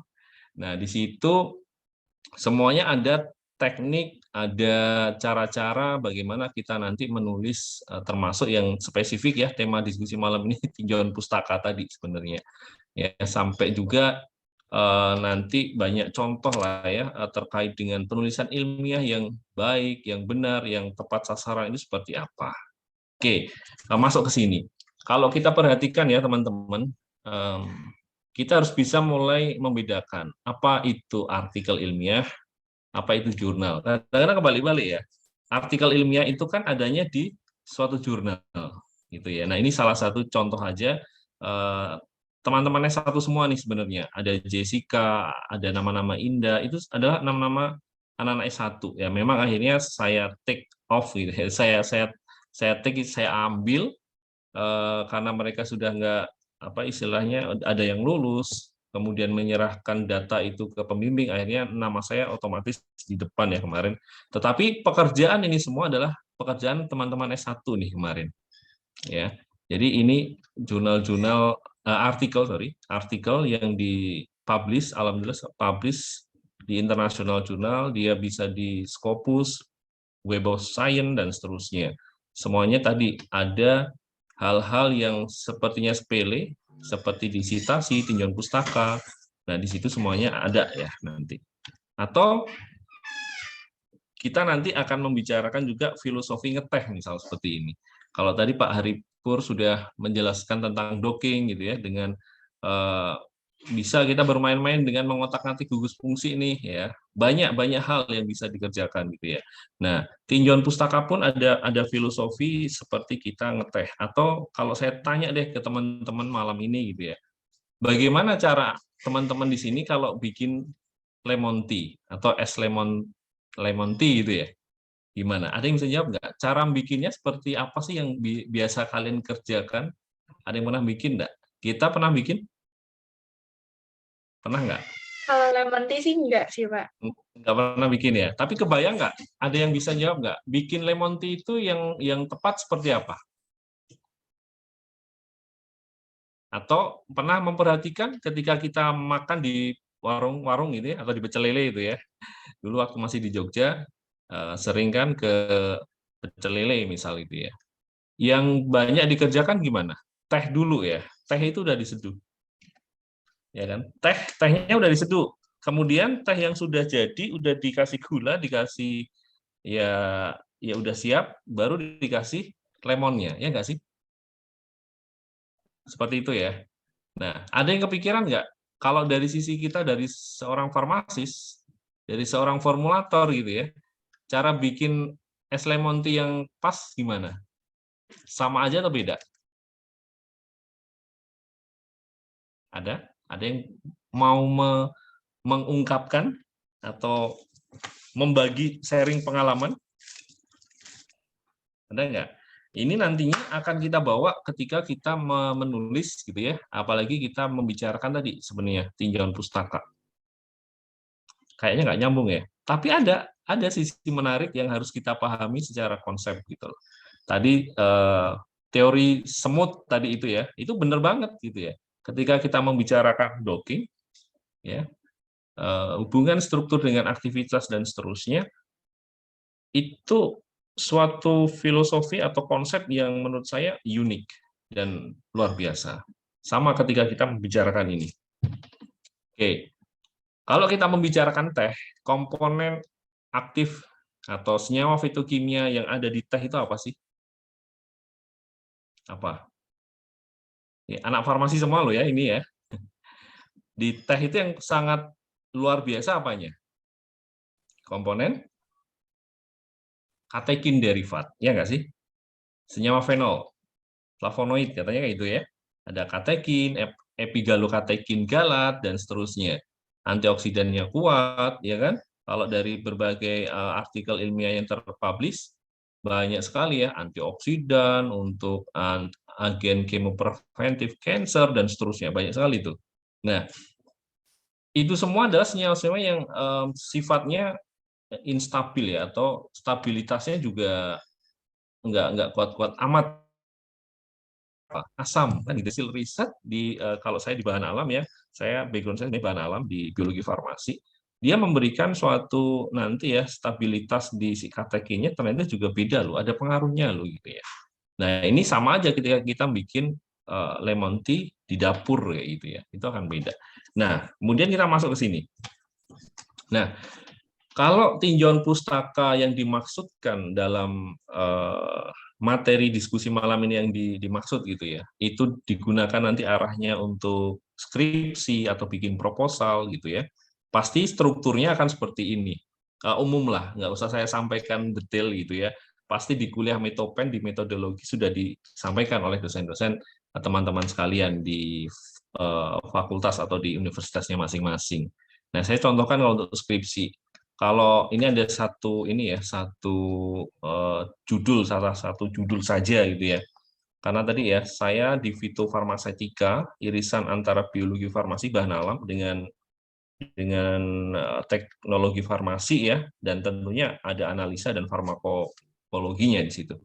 Nah, pasti kalau kebayang judulnya seperti ini ya, aplikasi FTIR ATR kombinasi kemometrik untuk evaluasi stabilitas self nanoemulsi ya dari ekstrak daun gambir. Tentu dong tinjauan pustaka itu harus mendukung metodenya, ya, cara kerja kita di bab 3, dan harus mendukung latar belakangnya. Kan seperti itu. Kalau itu masih di tahap proposal ya. Nanti kalau udah di hasil, tentunya ada bab 4, ada hasil dan pembahasan, pustaka kita, referensi kita, itu juga harus mampu mendukung diskusi dari data-data yang diperoleh untuk membahas discussion-nya gitu ya.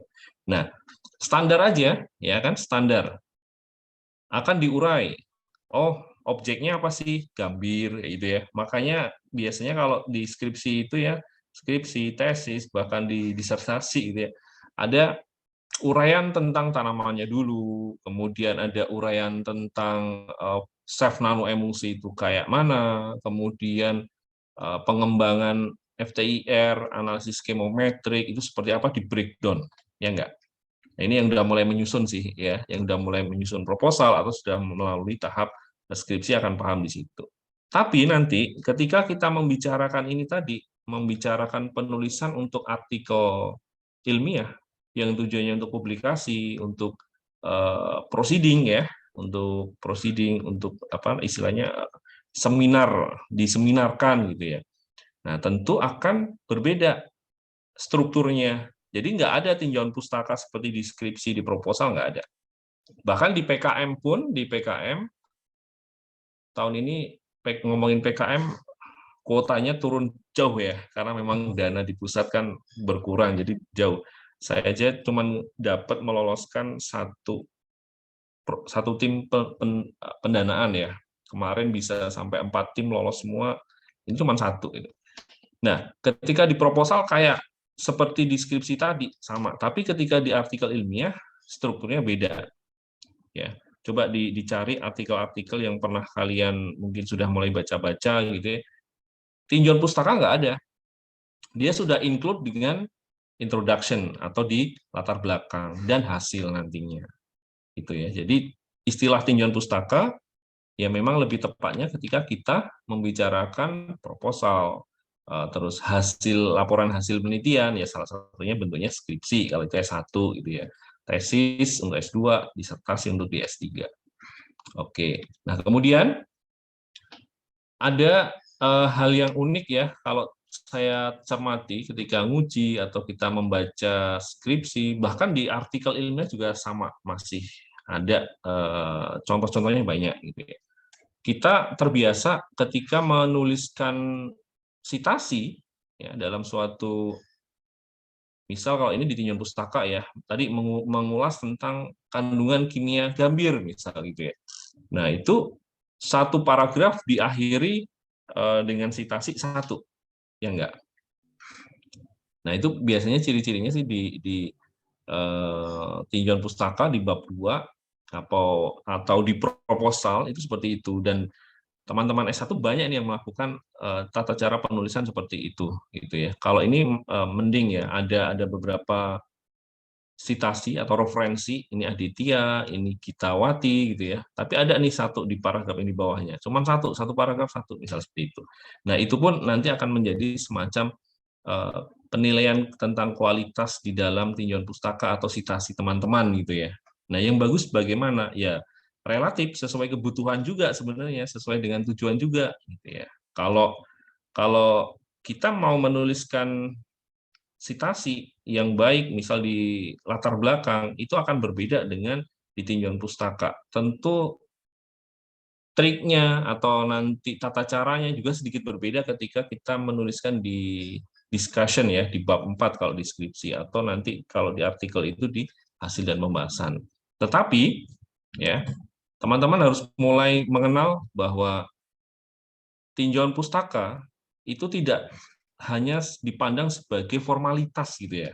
Jadi tadi seperti yang saya jelaskan, ada judulnya udah, jadi judulnya dapat, variabelnya sudah muncul, kelihatan, kemudian cuma di breakdown aja di tinjauan pustaka. Tidak seperti itu ya nantinya. Karena kita harus mampu membuat si tinjauan pustaka itu benar-benar mendukung gitu ya metode yang digunakan di bab 3 dan latar belakang yang sudah dituliskan. Itu. Oke.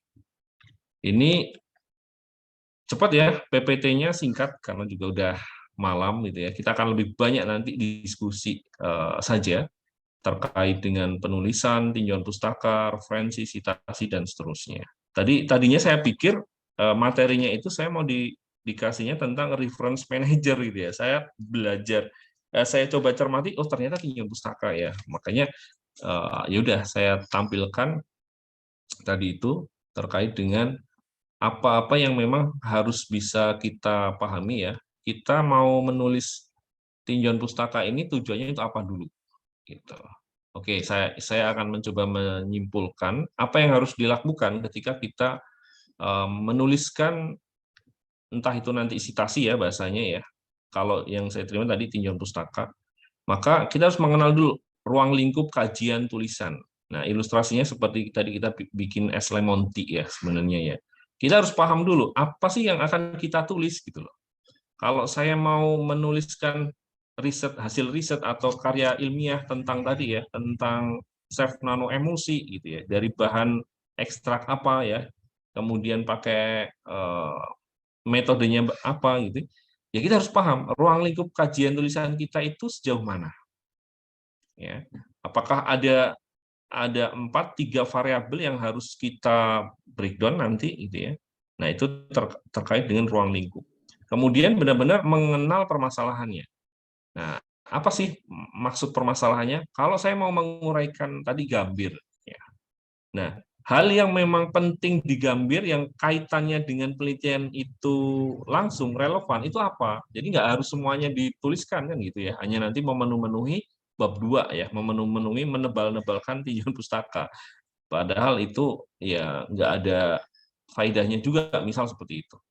Ya, jadi permasalahannya apa? Kemudian mulai mengenal sumber referensi. Ini yang biasanya teman-teman mahasiswa di level S1 harus mulai dipahami betul gitu ya. Termasuk PKM. Ya, PKM RE yang riset eksakta. Kalau teman-teman mampu mengenali sumber-sumber referensi dengan baik, misal oh ini artikel ilmiah, oh ini textbook, oh ini dari sumber web online. Nah, tentu antara artikel ilmiah dengan textbook, dengan nanti sumber web, itu akan istilahnya kalau mau kita nilai gitu ya, level ilmiahnya kan beda. Ya, lebih fresh kalau kita mengambil rujukan dari artikel ilmiah publikasi, apalagi yang update gitu ya, 5 tahun terakhir, 10 tahun terakhir, seperti itu ya, kadang-kadang kan diminta seperti itu juga. Nah, itu harus dipahami. Membicarakan artikel ilmiah pun beda-beda ternyata. Ada referensi, kita mengenal kalau di Indonesia jurnal-jurnal itu terindeks Sinta belum? Pernah mengenal ya, indeksasi Sinta. Sinta itu masih ada grid-nya. Sinta 1, 2, 3, 4, 5, gitu kan. Nah, ini yang mana? Kemudian internasional, berdampak faktor atau tidak, gitu ya. Atau setidaknya, oh ini terindeks Scopus, WOS, atau belum, atau internasional dengan indeksasi yang lain, misalnya seperti itu. Itu kalau teman-teman di level S1 mampu mulai memahami itu, pasti tulisannya juga akan lebih, istilah kalau saya dampingi UMKM itu ya, naik kelas, gitu ya, UMKM yang naik kelas. Jadi tulisan teman-teman di sini naik kelas, gitu. Jadi dia akan lebih bagus lagi kualitasnya. Jadi sumber referensi ini harus diperhatikan. Ini kalau mau kita bahas ya jatuhnya nanti kuliah metopen gitu ya, tapi nggak usah sampai detail seperti itu. Kemudian memahami alur penulisan referensi. Nah, kalau tinjauan pustaka biasanya ini pengalaman ya. Kalau saya bimbingan ke teman-teman mahasiswa, entah itu yang PKM, entah itu yang event-event untuk mempersiapkan event internasional gitu ya. Saya minta selalu mengerjakan, tulis dulu bab 3 kalau memang diminta ya, kayak proposal PKM, skripsi itu kan ada ya. Dia ada bab 1, 2, 3 gitu ya. Nah, bab 3 saya mintanya. Enggak dimulai dari latar belakang, Pak, dari bab 1. Enggak usah kata saya. Mulailah dari metode bab 3. Ya, karena apa? Karena kita udah tahu nih tema judul kita, calon judul kita ini sudah dapat, temanya udah ditentukan gitu ya. Sumber permasalahannya sudah tahu. Kemudian rencana penelitiannya sudah tahu. Ya udah, kita langsung metodenya kayak mana? Cara kerjanya seperti apa? Tapi masih draft kasar. Otomatis teman-teman akan mencari referensi di situ. Oke. Nah, kalau bab 3-nya sudah jadi, lari ke bab 2. tinjauan pustaka. Nah, kan sudah metodenya sudah jelas karena tadi alur penelitiannya sudah jelas gitu ya. Maka sudah sewajarnya teman-teman sudah membaca berbagai sumber referensi. Harapannya kan seperti itu ya. Jadi ketika nulis bab 2 di tinjauan pustaka sudah enak. Tinggal melengkapi saja gitu ya. Tinggal melengkapi, baru selesai bab 3, bab 2 itu lari ke bab 1. Biasanya saya balik gitu ya. Saya balik dari bab 3, 2 ke 1. Jadi itu akan mempengaruhi alur penulisan referensinya juga nantinya. Kemudian memahami formulasi menulis itu sendiri. Ya, kalau yang bagus sebenarnya satu paragraf itu kalau merujuk dari apa ya istilah penulisan ya, menulis yang baik gitu ya. Satu kalimat ide gagasan, entah itu di awal paragraf atau di akhir ya. Nah, dari ide gagasan itu didukung oleh referensi itu gitu ya. Nah, itu kan ada triknya kan. Nah, referensi itu jangan monoton cuman diambil dari satu sumber, satu sitasi. Ya, saya kasih contoh misal nih. Tanaman gambir memiliki potensi farmakologi yang dari banyak referensi. Senyawa fitokimia yang sudah diketahui terdiri dari bla bla bla bla bla dari mana. Dan efek farmakologi yang sudah diteliti sebagai anti diabetes misal, antioksidan, itu sendiri-sendiri sitasinya. Jadi sitasinya akan kaya. Ya, itu contoh saja. Jadi ada formulanya sendiri untuk menuliskan di dalam tinjauan pustaka itu.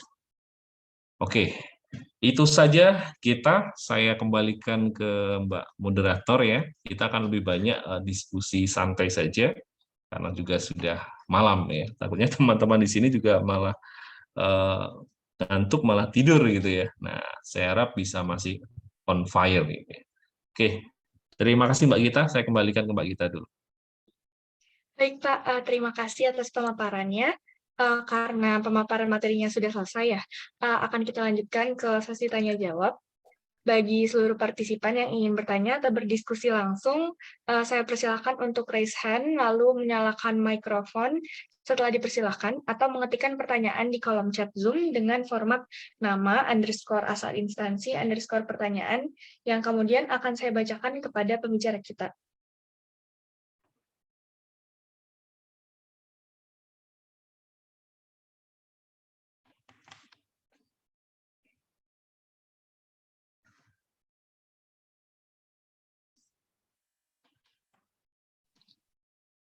Baik, kebetulan sudah ada yang raise hand dari Rahma Iza, UIN Malang. Dipersilakan untuk on mic. Baik, sebelumnya terima kasih atas kesempatannya. Sebelumnya mohon maaf saya tidak bisa on cam karena terkendala. Sebelumnya perkenalkan, saya Rahma Iza dari kelompok 2 dari Universitas Islam Negeri Maulana Malik Ibrahim Malang. Di sini saya ingin menanyakan bagaimana kita mengetahui batasan poin-poin pembahasan pada tinjauan pustaka sehingga diharapkan pada bab selanjutnya tidak membahas hal yang sama. Karena mungkin sering terjadi pengulangan dalam penguat pembahasan bagian subjek maupun objek. Terima kasih. Oke, baik. Langsung ya, Gita ya. Baik, Bapak.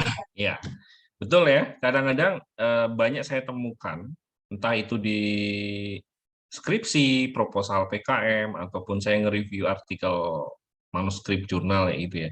Di latar belakang sudah muncul, nanti di tinjauan pustaka muncul lagi. Sama persis. Ya. Bahkan sama persis itu namanya nanti kita kenal dengan istilah self plagiat gitu ya di dalam tulisan atau misal itu di proposal yang sama, tetapi di berbagai chapter ditemukan kesamaan juga. Nah, itu yang bahaya sebenarnya. Betul. Nah, kemudian bagaimana cara kita untuk bisa akhirnya enggak mengulang gitu ya, enggak melakukan plagiasi gitu ya, dengan tidak sadar gitu ya. Nah, satu gini. Kalau kita mau menuliskan di tinjauan pustaka tadi gitu ya, sebenarnya kan tadi saya sudah menyampaikan bahwa tinjauan pustaka itu harus mampu mendukung metode dan latar belakang. Ya, jadi kenapa kok tinjauan pustaka itu di bab 2 gitu ya, karena dia sebagai penyeimbang sebenarnya. Nah, kalau kita misal ya, kalau di proposal atau skripsi enak menjelaskannya. Kita memiliki 2 rumusan masalah. Saya rasa paham lah ya semuanya ya terkait dengan rumusan masalah, apalagi sudah mulai menyusun proposal. 2 poin rumusan masalah. Biasanya kalau rumusan masalah kan diletakkannya di bab 1 ya. Kemudian kalau di bab 3-nya harusnya ya secara logika berpikirnya saja kita harus menyiapkan cara kerja kita untuk menjawab 2 rumusan masalah tadi, ya enggak? Oke. Jadi dari rumusan masalah dengan bab 3 itu ada hubungan sebenarnya. Secara alur berpikirnya dulu. Kalau rumusan masalahnya 2, berarti kan kita mau menjawab 2 permasalahan ini kan? Berarti kita harus mempersiapkan minimal gitu ya. Itu ada dua metode atau 2 cara kerja gitu ya secara umum. Meskipun nanti mau di breakdown jatuhnya karena variabelnya jadi mungkin indikator atau apanya ya, variabel-variabelnya itu banyak, it's okay, silahkan. Tapi setidaknya nanti di bab 3 itu ada 2 juga. Nah, kemudian di situ kita akan paham ya.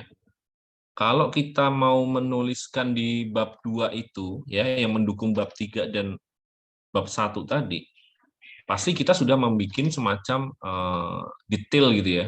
Detail-detailnya di bab 3 itu saya mau mengungkap bagaimana saya membuat formula self namo emosi tadi misalnya. Nah, maka di bab 2 akan muncul terkait dengan self emosi itu sendiri. Ya, tetapi nggak hanya sekedar pengertian gitu ya, definisi dan seterusnya, tidak juga. Jadi kita akan mulai self emosi itu konsepnya seperti apa sih, itu yang lebih penting gitu ya. Kemudian mekanisme untuk dia benar-benar supaya jadi nano ketika nanti diemosikan seperti apa. Nah itu silahkan teman-teman mulai membuat semacam reviewnya di bab 2. Nah oke. Itu udah di breakdown benar-benar gitu ya, sehingga antara bab 1, bab 2, bab 3, ataupun nanti di bab 4 sudah dapat hasilnya, itu nggak akan sama gitu ya, karena udah beda. Kalaupun nanti, yang kedua nih, kalaupun nanti ternyata saya butuh Pak menulis itu lagi, nggak boleh sama gitu ya, nggak boleh. Jadi kita akan memainkan parafrase. Tapi kalau citasinya pun sama, itu jatuhnya jelek banget. Nah, maka saran saya, carilah referensi yang lain ya, referensi yang lain tapi intinya sebenarnya sama kan banyak ya, banyak saya rasa bisa dan kalaupun nggak bisa Pak masih beralasan ya karena nggak dapat masih nggak bisa Pak, referensinya cuma satu itu gitu ya, bisa aja tetap nanti bisa kita menggunakan parafrase yang lain. Intinya nggak boleh kalimatnya sama, ngomongin datanya sama, itu nggak boleh. Jadi pintar-pintar kita bagaimana kita merumuskan tulisan itu gitu ya supaya dia nggak sama persis gitu. Kalau bisa memang beda citasi. Nah itu yang biasanya dilakukan ya untuk menghindari plagiatisme. Kemudian kalau kita memang sudah memahami alur dari tulisan dari bab 1, 2, 3 ya pastinya gitu ya kita hanya akan mengutip atau menuliskan secara singkat ya, dan di bab 1 biasanya kita tidak yang bagus ya, tulisan yang bagus di bab 1 di latar belakang itu tidak pernah menuliskan definisi terlalu vulgar atau terlalu panjang gitu ya, karena kalau membicarakan definisi gitu ya dengan ciri-ciri keywordnya adalah kata-kata adalah gitu ya. Misal diabetes adalah. Nah, itu nggak perlu kan di latar belakang kan nggak perlu sebenarnya. Itu masukkan aja definisi-definisi penjelasan umum itu di tinjauan pustaka. Nah, pasti di situ kita akan mulai membagi mana yang penting untuk dituliskan di bab 1 ya, referensi pendukungnya di bab 1, mana yang memang dia bisa kita letakkan di bab 2 dan mana yang bisa kita letakkan nanti di bab 3 atau bab 4. Kalau sudah paham tentang alurnya ya, masing-masing chapter tadi pasti tidak akan sama. Itu. Jadi kuncinya di situ. Jadi kita malah ini ya kayak membicarakan benar-benar kuliah Metopen jatuhnya kan ya. Kalau di Metopen memang seperti itu nantinya ya. Oke, bahkan kalau di PKM itu akan dinilai benar ya di bab 1, bab 2 dan bab 3-nya itu akan dinilai tulisannya itu benar-benar bobot ilmiahnya seberapa bagus sih gitu ya. Itu kalau di RE yang saya tahu. Tuh. Oke. Ada yang mau dikonfirmasi? Dari UIN ya tadi ya. Saya lihat ini dari UIN Malang ya. Dari Sumatera ada ya tadi ya. Dari USU, UNIP itu Bengkulu ya kalau nggak salah ya. Nggih, Oke, Pak, terima kasih atas jawabannya. Berarti memang mencari referensi lain begitu nggih, Pak? Iya, usahakan kita itu kan jangan takut dengan referensi yang minim gitu ya. Kebanyakan teman-teman itu, waduh Pak, susah nyari referensinya. Enggak juga gitu ya. Pasti bisa dan ada kok. Kalaupun susah bukan berarti terus istilahnya itu apa ya, menyerah gitu ya. Tapi kalau kayak tanaman nih ya, Pak, nyari referensi tanaman A ini susah Pak, gitu ya. Belum ada yang melakukan penelitian, mana ada gitu ya. Pasti ada, cuman memang belum terlalu banyak. Ya, kemudian tetapi kalau kita membicarakan kalau di tanaman ya, kita melihat dari sisi kemotaksonominya gitu ya. Dicarikan family yang sama, serupa, itu kan bisa saja. Nah, pendekatan-pendekatan yang seperti itu yang harus kita lakukan. Itu menurut saya. Jadi banyak cara kok untuk menuliskan, memperkaya referensi kita, sitasi kita, itu banyak cara. Ya, tadi beberapa poin sudah saya sampaikan. Memang seperti itu. Oke? Baik, Pak. Terima kasih banyak atas jawabannya, sudah sangat menjawab. Oke. Baik, terima kasih Pak Syam atas jawabannya dan juga Rahma atas pertanyaannya. Mungkin saya persilakan kembali kepada partisipan yang ingin bertanya atau berdiskusi. Saya persilakan untuk raise hand, lalu menyalakan mikrofon setelah dipersilahkan, atau mengetik pertanyaan di kolom chat Zoom dengan format nama, _ asal instansi, _ pertanyaan, yang kemudian akan saya bacakan kepada pembicara kita.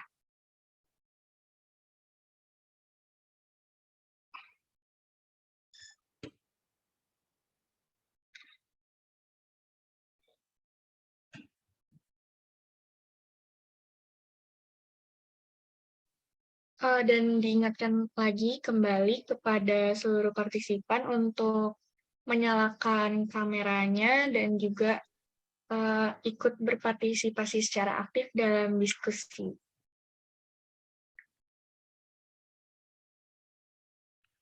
Rata-rata semester berapa ya Gita ya? Gita.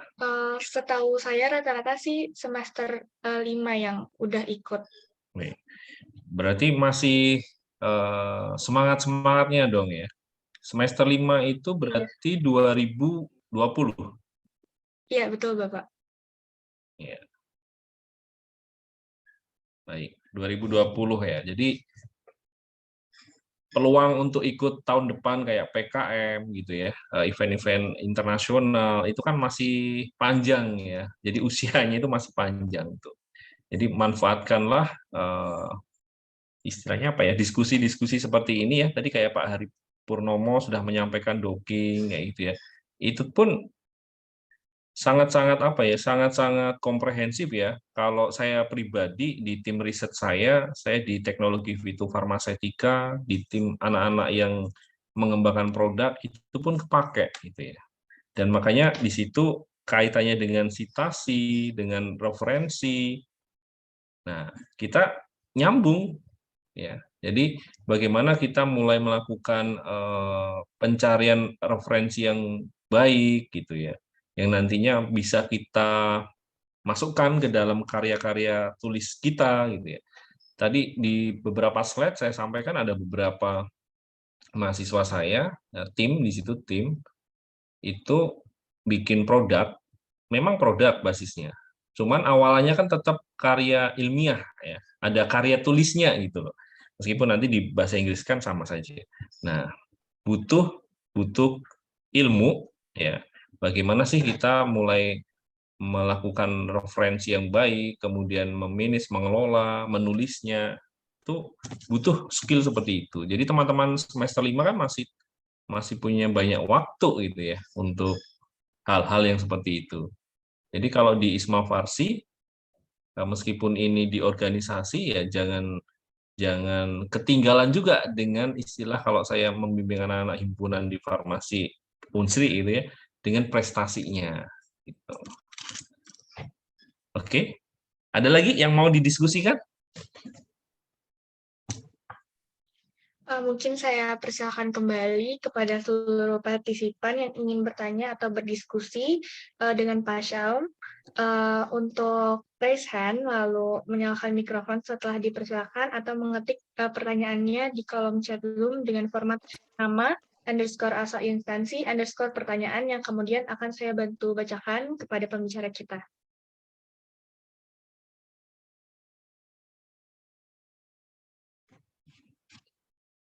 Baik, mungkin sudah tidak ada pertanyaan lagi ya. Dengan ini sesi tanya jawab akan ditutup. Saya ingin mengucapkan terima kasih kepada Bapak Syaum Xian atas pembekalan terkait pembuatan tinjauan pustaka sebagai bentuk karya tulis ilmiah.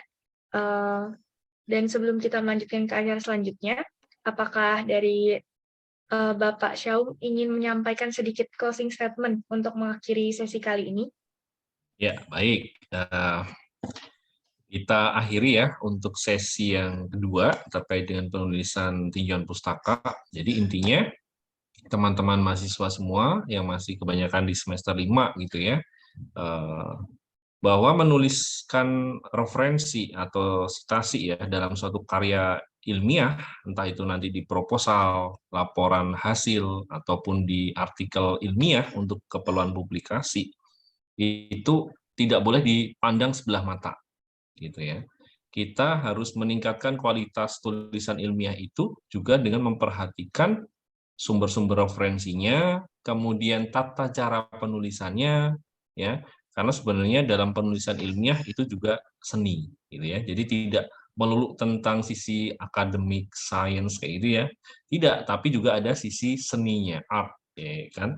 Jadi farmasi itu juga tidak semata-mata semuanya tentang science gitu ya, tapi juga art-nya itu kan seninya itu juga harus ada. Itu saja Gita yang bisa saya sampaikan. Terima kasih, saya kembalikan. Baik, sekali lagi saya ucapkan terima kasih kepada Bapak Dr. Apoteker Syaum Xian, MSc, yang telah meluangkan waktunya untuk membimbing para partisipan pada kegiatan hari ini. Kepada Bapak Syaum, saya persilakan untuk tetap tinggal di ruang Zoom hingga akhir karena akan ada sesi foto bersama apabila berkenan, atau meninggalkan ruang Zoom apabila ada kegiatan lain. Sekali lagi, saya berterima kasih kepada seluruh pembicara yang telah meluangkan waktunya untuk hadir pada acara kali ini dan antusias seluruh peserta dalam mengikuti pembekalan ini. Setelah ini akan ada sesi foto bersama yang akan dipandu oleh MC. Saya Gita sebagai moderator, pamit undur diri, mohon maaf apabila ada perkataan atau perbuatan yang kurang berkenan. Sampai jumpa di lain kesempatan, selamat malam. Assalamualaikum warahmatullahi wabarakatuh. Salam sejahtera bagi kita semua. Shalom, Om Swastiastu, Namo Buddhaya, dan salam kebajikan.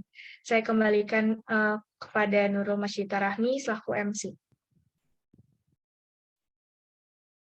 Baik, terima kasih kepada para pemateri kita yang telah memberikan materi yang sangat bermanfaat kepada kita semua. Semoga ilmu yang diberikan dapat menambah wawasan kita semua. Dan terima kasih juga kepada moderator kita, yaitu Saudari Geta Marialen, yang telah memandu sesi materi dengan sangat baik. Untuk pemberian sertifikat akan diberikan secara langsung kepada masing-masing narasumber setelah acara berlangsung. Baiklah, hadirin yang berbahagia, acara selanjutnya yaitu sesi foto bersama. Kepada para panitia, tamu undangan, dan seluruh peserta diharapkan untuk mengaktifkan kameranya. Sesi foto bersama ini akan dipandu oleh panitia yang bertugas. Kepada panitia kami persilahkan.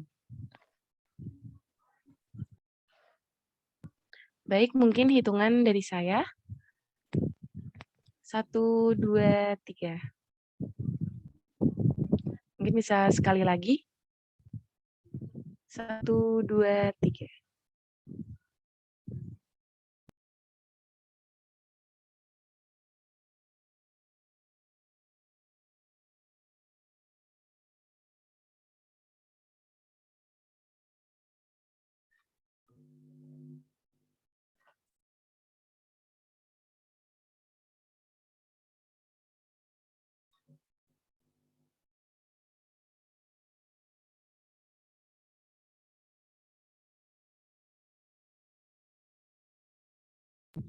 Baik, saya Nurul Masyita Rahmi selaku pembawa acara pada hari ini mohon pamit undur diri.